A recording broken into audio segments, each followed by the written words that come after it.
great photo from my mate Matt of a big hug after Jake won at Silverstone in 22 in a Rocket sponsored car, stealth car, completely black. Same. Fast forward a year, that was in 23. I think that was the win at Alton Park I was telling you about. When he just took his first win, because how long were you knocking on the door for?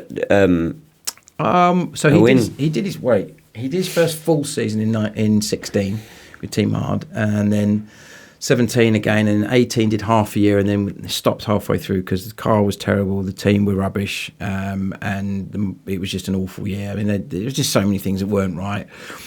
So he stopped halfway through, and then got a lifeline with Sean Hollenby and the dear departed Dan Kirby. Dan's no longer with us, sadly, of Trade Price Cars, and they ran the Audis in 19. And he actually won a race at Alton, a reverse grid race, but he was battling with Matt Neal, and then as they went into Old Hall, Matt got past him, went a bit wide. Jake cut back, and in cutting back, he clipped the back of Matt's car and spun him. Ah, right. Caused chaos. Right. Carried on, won the race, and then got pinged afterwards, so he didn't actually get to keep the win. But then a little bit later, about 2-3 races later, reverse grid at Knockhill and led from start to finish. And that was his first win. So so that was 19. Sorry, what year was it? 19. 19. Yeah. How did you feel when he won that race? Because this is a degree of, always with father and they have a son or a daughter or whatever, you kind of live it and you're wanting them, you so desperately want them to do well. What was the emotions like? I think for me, I've always, going back to, we were saying about as coaches and instructors, occasionally you'll sit with someone and instantly you go, wow, this person is very good. And I saw that with him from the beginning, and I had to get other people to sit with him as well. So that wasn't in the go-kart track the first time around. So this is like fast forward into Ginettas. So he tested when he was doing Ginettas and things like that, and Phil Glue coached him a little bit, and he was like, he's right. He was lapping at the same sort of time as Gluey. And Gluey was won the Clios that year. Very good driver, Gluey, obviously. And that was then I thought, actually, I think we've got something. So it was really, to answer your question about how I feel, it was like, it was kind of, I told you that he was good. It's not just me thinking it. Yeah. He's just gone out and won a touring car race in a fairly average car. The car had really done nothing before, and he drove beautifully in that race. And then he got stronger at 20. They had a better car, and he had a really good. You should have won some more races that year, but we had mechanical problems. And then 21, 22, 23, 24, it's just got better every year. If you look at it if you looked at it from a statistics point of view, and we all have a statistic when it comes to motorsport. You were the one that told me on a training session that 70% of statistics are made up. I remember you. But go on, tell me the statistic anyway. Or Simon Harrison, who used to always say, he said, "Oh, this car's great. It's 10% better than the old one." Yeah, 10%. Everything's 10% better than the old one. Good rule of thumb. Good rule of thumb. Sorry, no one's ever going to catch that. Tell us your stat. The stat was so if you go from like sort of 2020 when he got with MB Motorsport as his started, he finished 7th in the championship. In 21 he finished 5th. In 22 finished 3rd. In 23 finished 3rd again, but with more wins. And in 24 he won the championship. That's amazing, isn't it? It's amazingly consistent how that. Yeah. He went like 20 he had 6 podiums. 21 he had 9 podiums. 22 he had 13 podiums.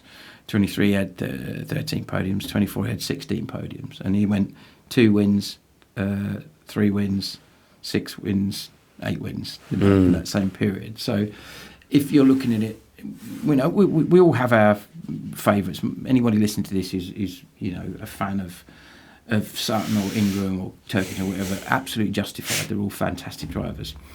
Sadly, I think motorsport's got a bit like football, and it's a bit tribal now. If you like one, you tend to really dislike the other, which I could never do.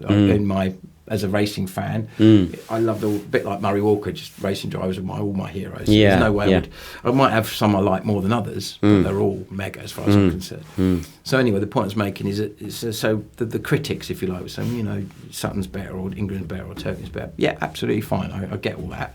Statistically, they won more races, won more championships. But all you can do is improve. Focus on yourself. You can't do anything about anyone else. Yeah. So to go 7, 5, 3, 3, 1. Yeah. 2 wins, 3 wins, 6 wins, 8 wins. Yeah. More podiums, more wins, more points, and get better in terms of less mistakes, more focus, more consistent. Yeah. More, averages.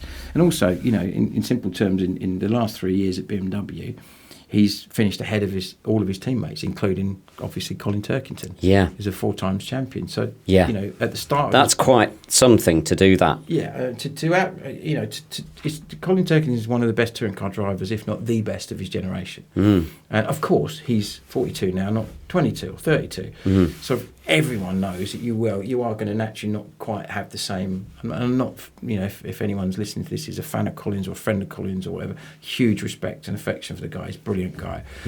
Jake simply wouldn't have won the championship without his support at the last round. So that alone, but just generally is a great guy. His family, his wife Louise is amazing. His kids are amazing. I've got a lot of time for them as a family. But the point I was going to make is that. If you were sitting there at the start of 2022 when he joined BMW, Jake joined BMW alongside Mr. BMW, Colin Turkington, you said, in the next 3 years, that's what's going to happen. People have gone, nah, Colin will beat Jake over that period, at least once or twice. Yeah. And I hope I'm not jinxing myself. I hope this year we can still continue that trend. But the point is, it shows you how he's continued to improve. Yeah, how he's matured, how he's flourished. Better. Yeah. In a very, very competitive period of the championship, where the cars are unbelievably close. You look at the qualifying times, and some places the top 6 or 7 are covered by hundredths. Which never used to be the case. So.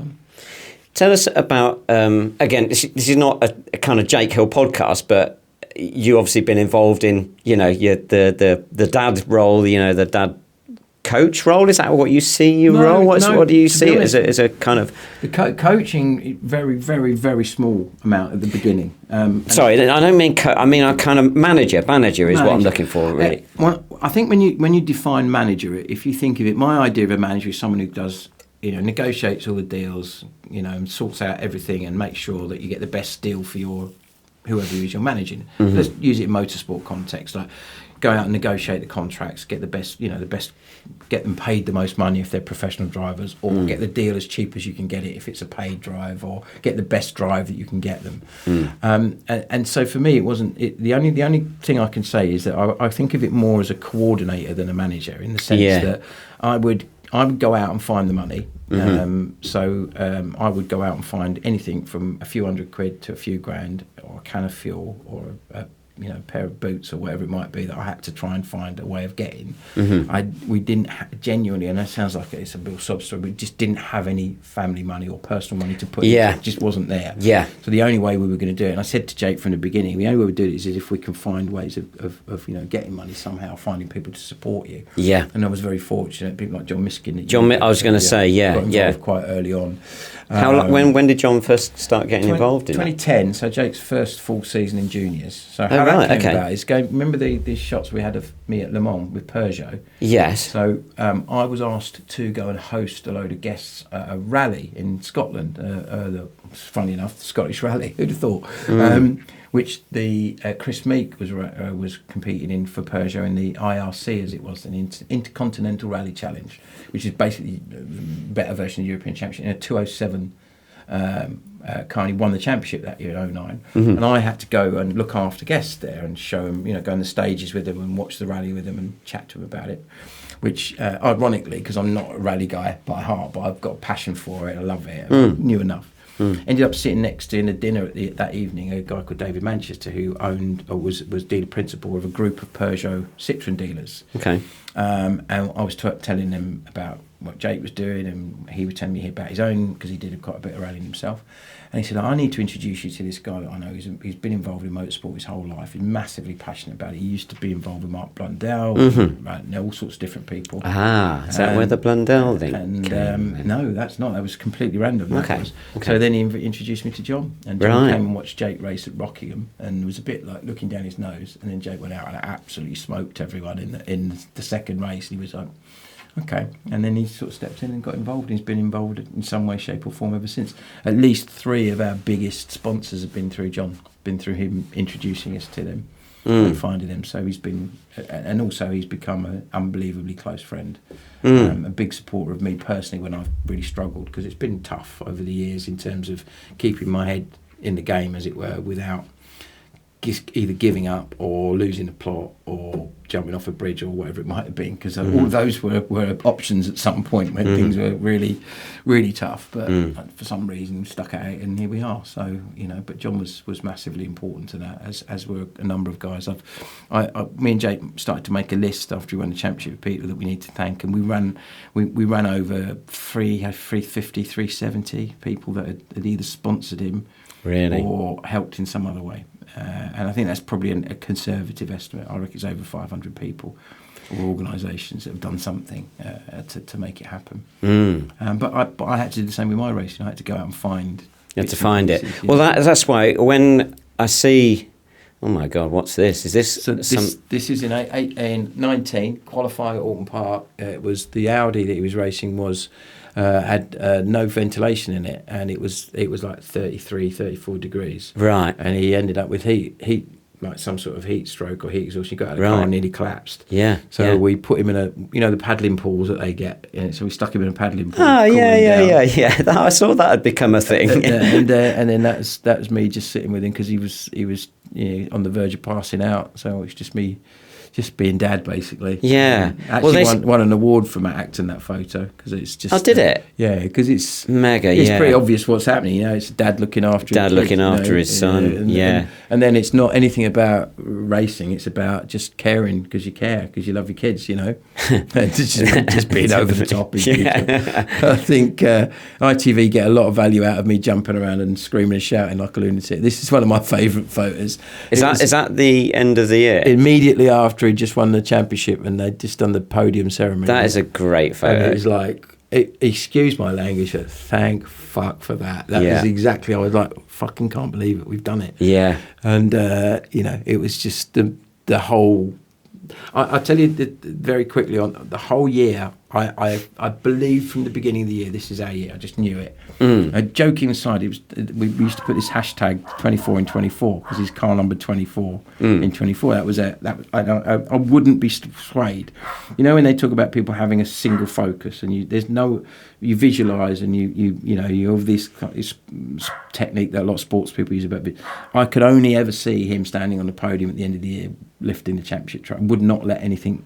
And everything went back from that. And I literally every single day, more or less every day all over last year, all I was thinking about was that. It was overtook my whole mindset. Yeah. And it was like the day of the race. Mark Johnston, I think Mark Johnston. So Mark came and helped me out and look after some guests. He stayed at my house on the Saturday night, and we got in the car.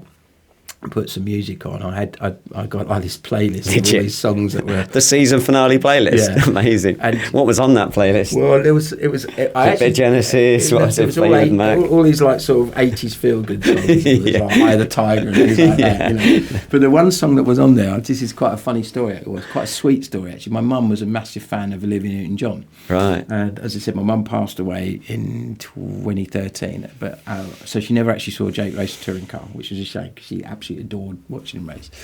And the 2 days before Brands, I got in the car and turned, and the radio was, my wife had been driving the car, and it was on like Heart, Magic, whatever it was from the 80s, and this song comes on by Olivia Newton-John called Magic, and the lyrics are all about you got to believe we are magic. Nothing can stand in your way. And I remember the song from my mum. And the weird thing is then on the Friday, we were in hospitality having dinner on the Friday night, and I was like, something smells really strong of garlic. And I went, oh yeah, it's lasagna. It's got too much garlic in it. My mum would always cook lasagna with too much garlic in it. And that song came on. Then I saw that.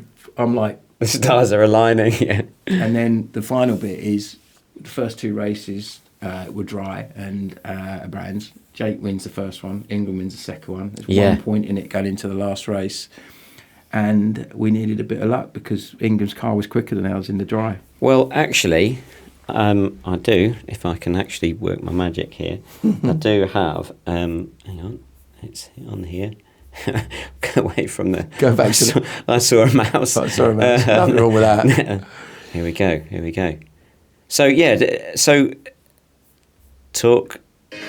This is like, 15 laps stand between us and the 2024 champion, and knowing who that is going to be. The Brands Hatch Grand Prix circuit has had some epic showdowns in the past. The 2024 Quick Fit British Touring Car Championship final round is ready to go. Lights are red. We're racing for the final. so it's the first damp race Of the day. Yeah, so it'd been dry for the first two. So the first part here is Ingram finds a gap down the inside. Jake was trying to get around the outside of Colin, and Ingram gets past him. And in hindsight, it turned out that Ingram had just gone too high on pressure. So this is the move around the outside. What a move!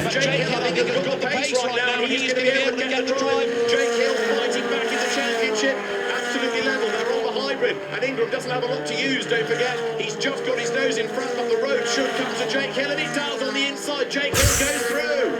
And Ingram still fights back the next corner, doesn't he? You can see Jake covering it off. And then they get into each other, he gets another place.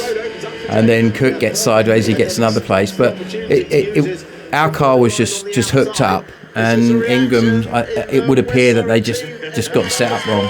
I think the pressures were too high. You could hear the understeer in Ingram's car at one point. And then Jake just the car was on rails, and he drove it beautifully, and he had a big moment here at one point where he just got in a bit quick. I do remember that. That's then, isn't it? Yeah. And this is when Josh gets a bit of a wobble on. Yeah. Because he wasn't going to try and pass Josh, but he just didn't. He didn't need to. He just needed to stay ahead of. He just needed to be in front of Ingram. Literally, you only had to be one place in front of him if you wanted. Yeah. But obviously, you want to give yourself a bit of a gap. And then basically the race just came to him. Sutton was too quick, but it didn't really matter, you know. Yeah.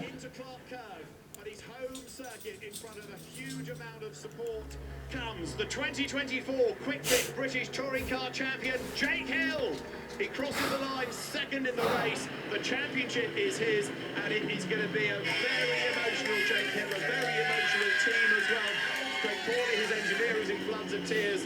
Jake Hill, I think, can hardly believe it. We've had some very emotional in-laps in the past, and there is another one coming up right now. It's a day release, if you like, and will be emotional season's release as well. And the thing is, I knew how much that would mean to you. When I saw it, you can see how much it means to Jake. Why Jake is absolutely beside himself in the car. And how much it means to you. So coming up from a family, and that's why I sent you the. Oh, what the fuck! I'm crying. That's why I sent you the message. It's like, you know, you've come from a place, and without a pot to piss in.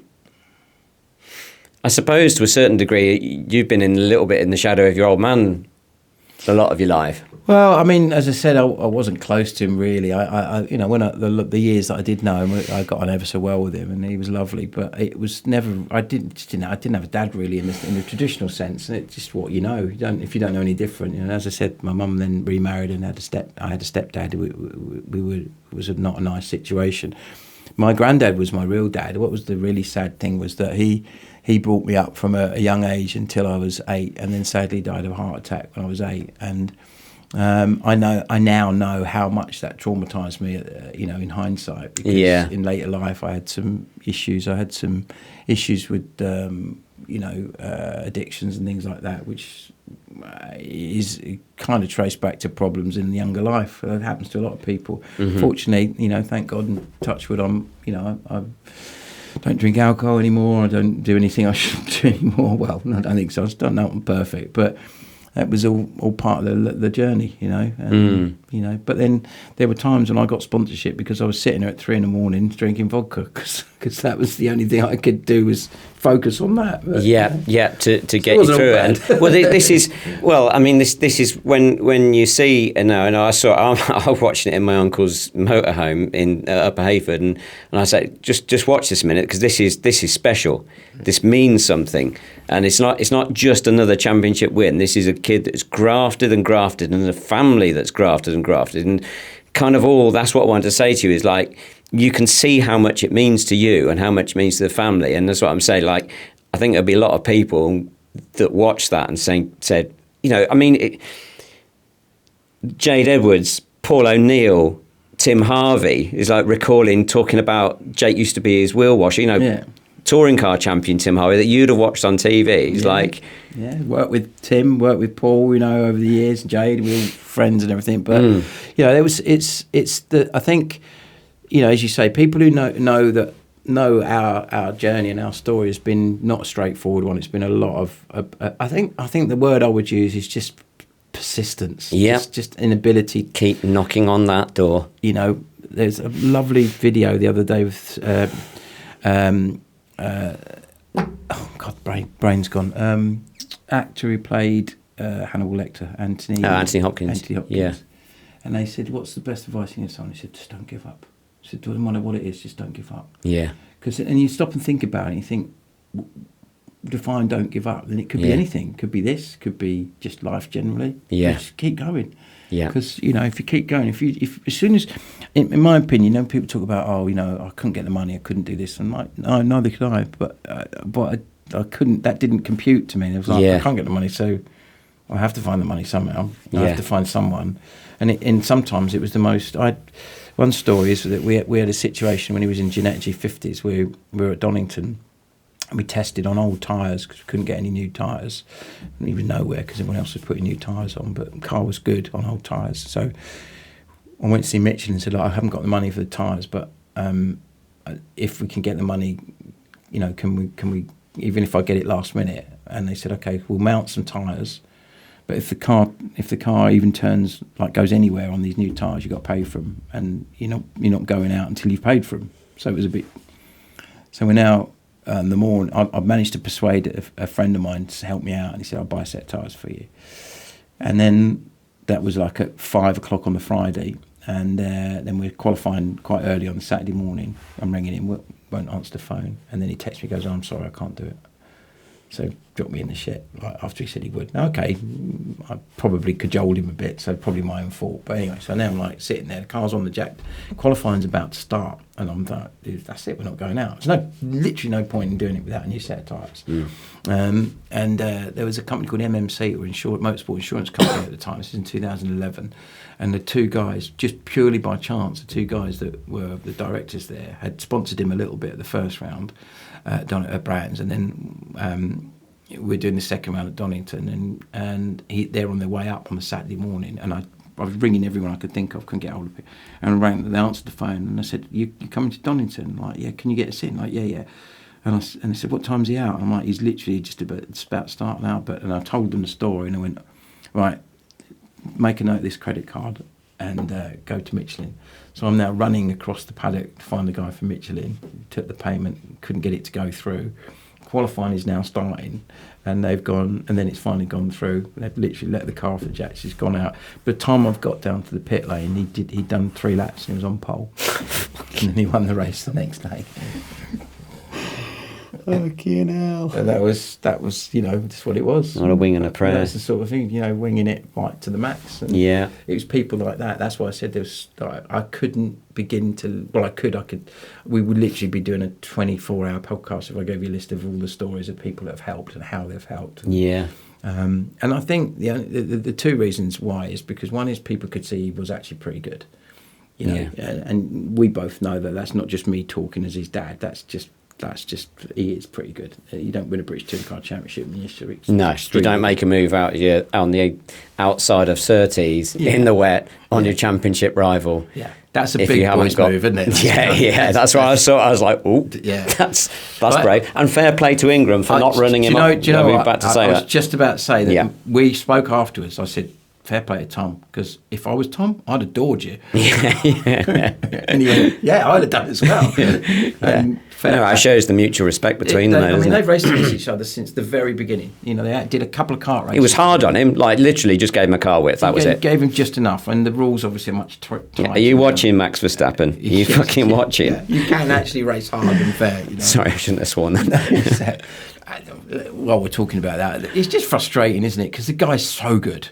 Yeah. The guy's so good. Yeah. But he's got this. And I Yeah, know, but the current rules are allowing him to do it, though. They also that it seems like he's so clever at being able to drive in such a way that allows him to get away with stuff. And then when the others seem to do it, they frankly don't do it as well as him. No, you know. no. But if you're going to shaft someone, shaft them properly. The interesting thing is, let's go back to 2020.